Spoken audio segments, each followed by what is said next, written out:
Assalomu alaykum. Navbatdagi darsimizni ham boshlaymiz. Bugun darsimizda xudo xolasa mana bu bilsalaringiz biz biror bir qahramon yasayotganimizda biz Midjourneyga buyruq berganimizda uni har xil shaklda qiladi.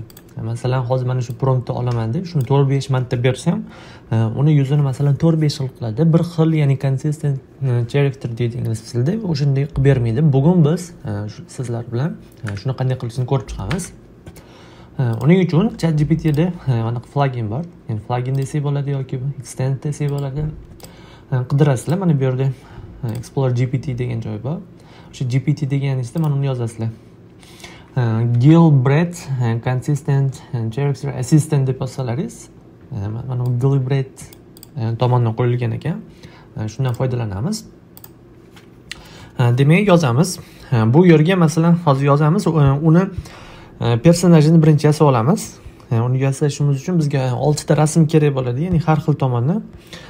O'shalarda shu yerda ko'rib sekin boshlay olamiz.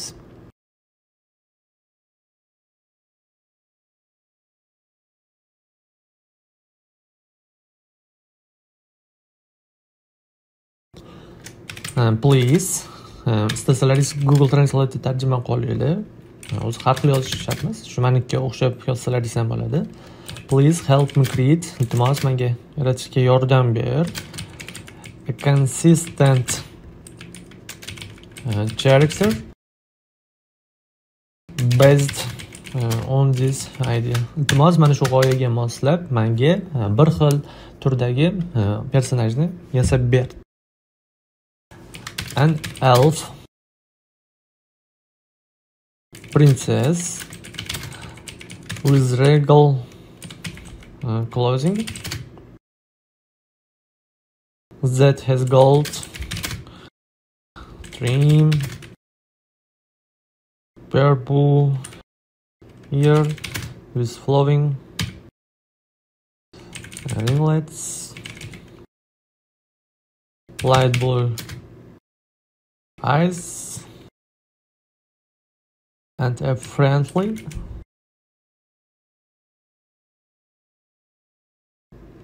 demon arguments.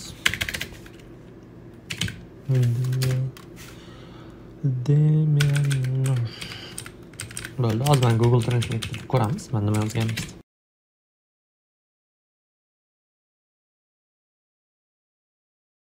Hozir men yozdimki, iltimos menga ushbu g'oya asosida izchil xarakter yaratishga yordam ber.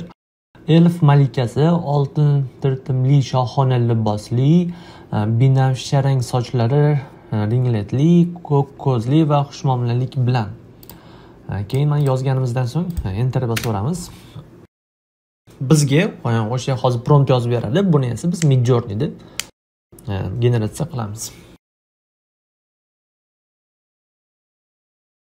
Mana bu yerda yozgan this college will give you Midjourney a clear set of reference image. Bu Midjourneyga prompt. Bu yerda men copyright qilamiz. Keyin kopiya qilganimizdan keyin bu yerga mana bu yerga rasmni joyiga paste qilamizda. Qolgan hammasi turadi. 16 ga 9. Buni 601 qilamiz versiya. Oxirgi versiya. Enter. Iloji boricha 3-4 ta variant qilamiz. Shunga 5 marta bosdim.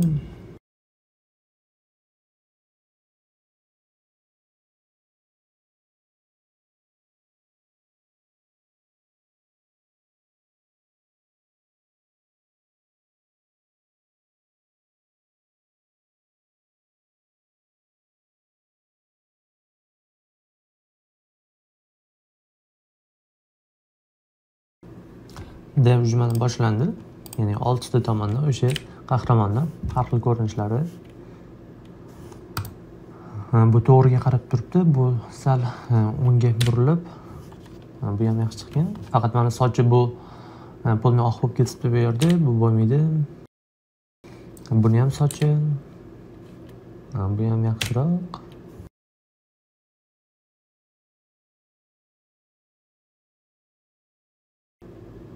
Shu menimcha eng yaxshisi shu bo'lib turibdi. Hozir ko'ramiz, agar bo'lmasa shuni qilamiz.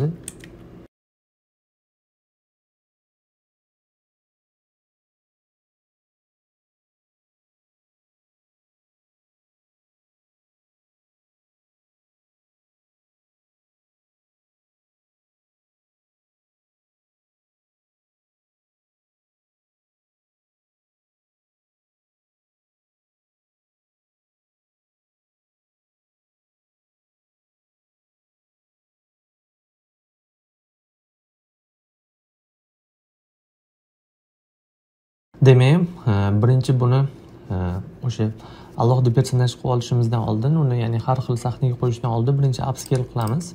Mana Subtle Creative ikkalasini bosdim, ya'ni noziklik bilan uni kattalashtirib beradi. Keyin mana bu aniqlik bilan endi ozgina kutib turamiz.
Bo'lgandan keyin buni mana bu yerda Open Image in New tab qilamizda. Buni birinchi men alohida o'zini screenshot qilib olamiz. Ushlab screenshot qildimda, keyin bu yerga kiramizda выставить qilamiz. Выставить qilganimizdan so'ng hozir mana загрузка bosib, mana odamchani bosib qo'yamiz. Ya'ni bu nimani anglatadi? Mana use as character reference. Ya'ni mana shu odamni o'sha krev qiladida, ya'ni o'sha odamni timsolini olib, mana biz rasm mana bu yerda yozsak, prompt yozsak, o'sha odamni tasvirini beradi. Masalan, hozir generatsiya qilayotganimizda, keyingilarda ham shunday qilib chiqamiz.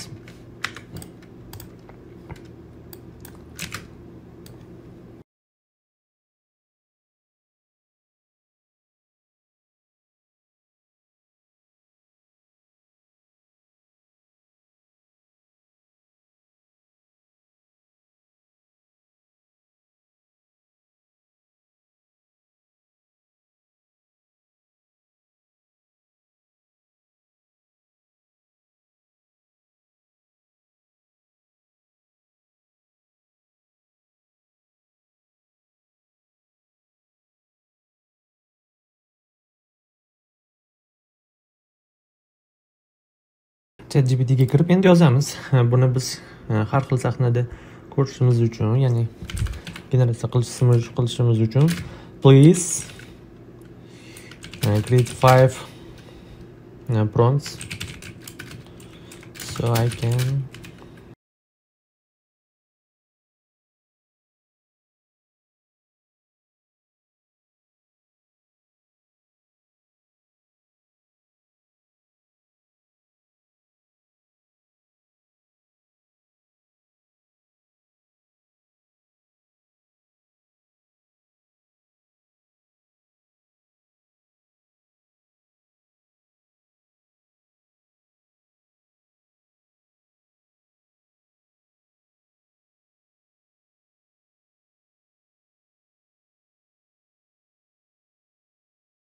yozdim. Iltimos 5 ta taklif yarating, shunda men bu personajni turli xil sahnalar to'plamiga qo'yishim mumkin.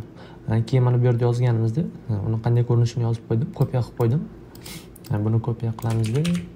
Endi mana bu yerda keyin qulfni bosib qo'yishimiz kerak, chunki mana shu hozir tanlagan 5 ta rasmimiz, screenshot qo'yganimiz shu bo'yicha generatsiya qiladi hammasini. Настройкаlar turaveradi. Endi bosamiz.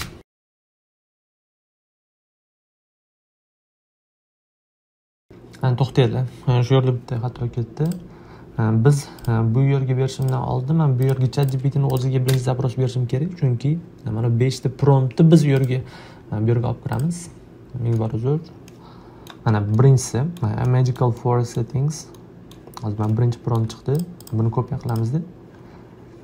Lekin shunday bo'lsa ham ancha yaxshi qilib berdi. Men ko'rgan bo'lishlaringiz mumkin yuzni ham, lekin bizga hozir bu kerak emas. Bizga u sahna, ya'ni bu bo'ldi. Mana ikkinchisini ham olamiz. Ikkinchisini ham olamiz. Mana uchinchisini.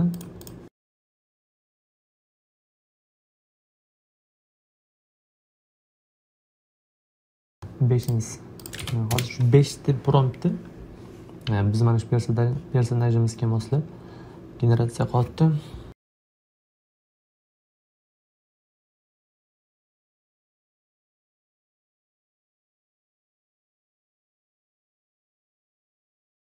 Mana shu qiz. Natija juda zo'r.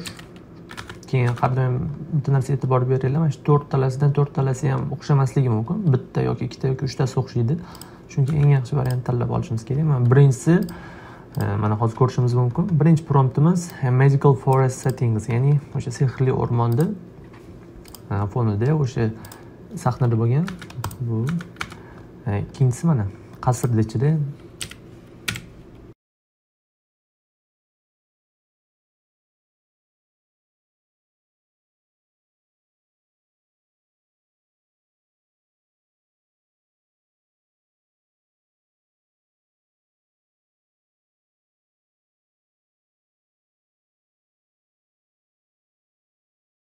Uchinchisi bizda shunda Garden Desk, Vibrant Garden Desk, qorong'u jonli bog', ya'ni bu bog'ning ichida ekan.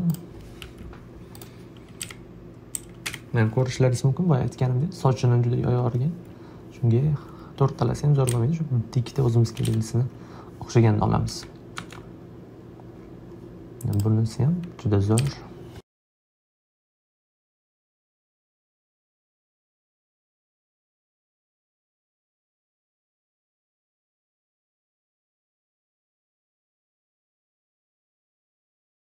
Bu kutubxonaning ichida.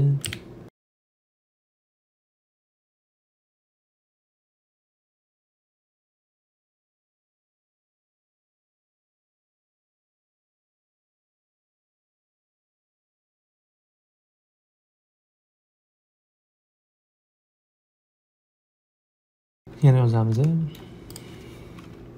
5 more prompts for elf in royal decorated rooms, accent different types of elemental.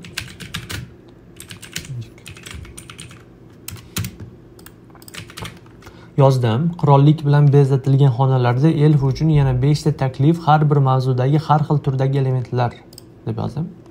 Endi bular yana bizga o'sha yozgan promptimiz bo'yicha qilib beradi. Yana boshdan shu beshalasini yozib ko'ramiz.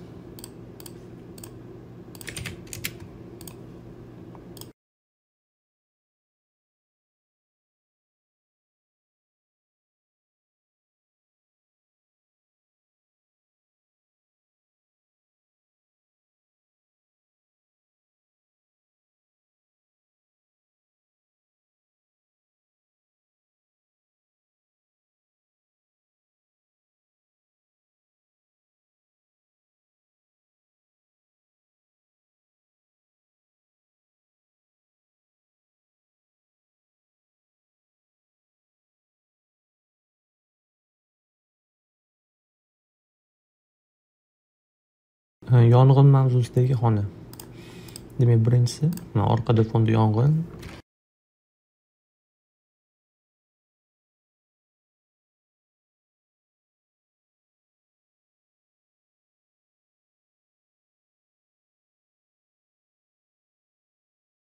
Yuz o'sha biz tanlagan.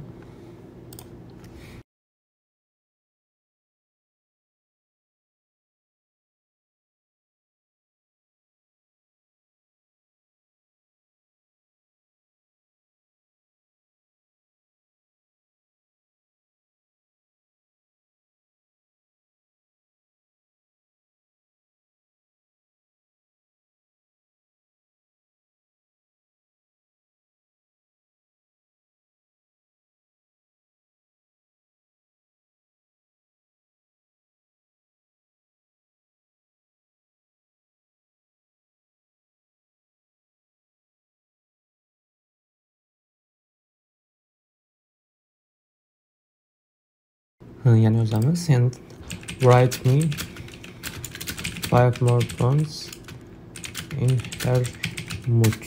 Endi mana kayfiyatini yozib ko'ramiz. Ya'ni u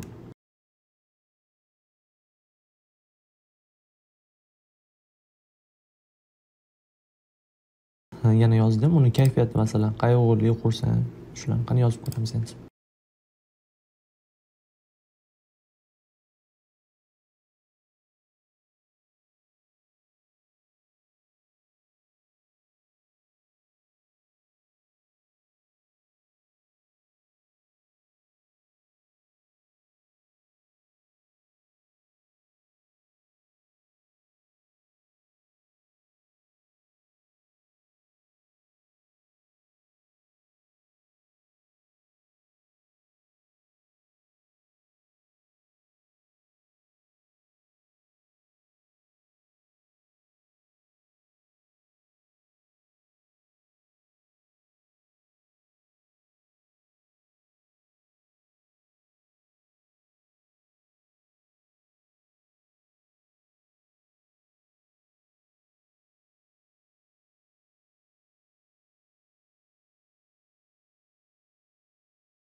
Agar biz shunaqa bir xil qahramonni qilmoqchi bo'lsak, o'sha ChatGPT mana bundan foydalanamiz. Mana bu GPTdan, Galbraith Consistent Character Assistantdan.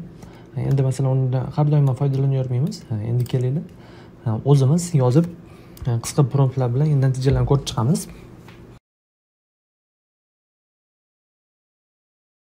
Bizga ma'lumki, bu qiz biz yozgan ChatGPT prompt bo'yicha o'sha fonlarni qo'yib bo'ldi, detalli qilib berdi. Endi biz uni har xil masalan kamera angles, keyin uni yorug'ligi, hammasini bir nastroykalarni endi ko'rib chiqamiz. Ya'ni qisqa promptlarni biz yozamiz bu yerga front shot of elf in black room. She's looking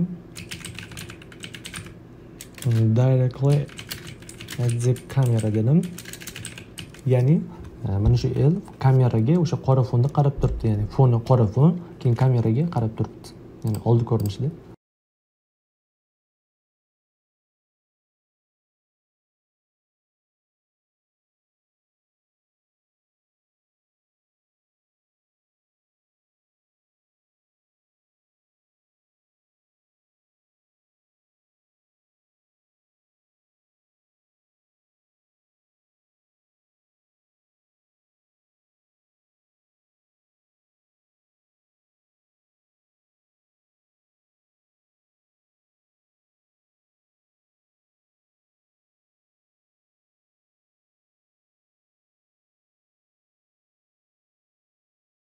Endi keyingisi yon tomondan qaraganini qilamiz. Uning uchun site profile shot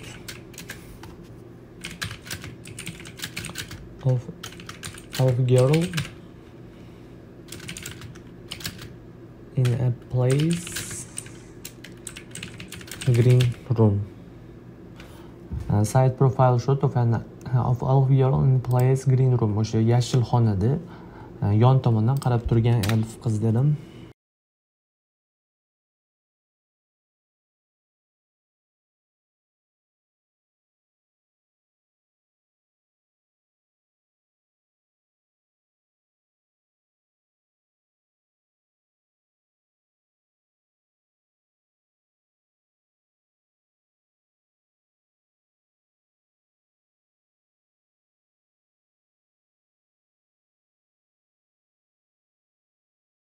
Men yon tomondan chiqarib berdim. Buni o'sha video generatsiya qilayotganimizda bular ham juda kerak bo'ladi. Kamera angelsni juda o'rganish muhim hisoblanadi.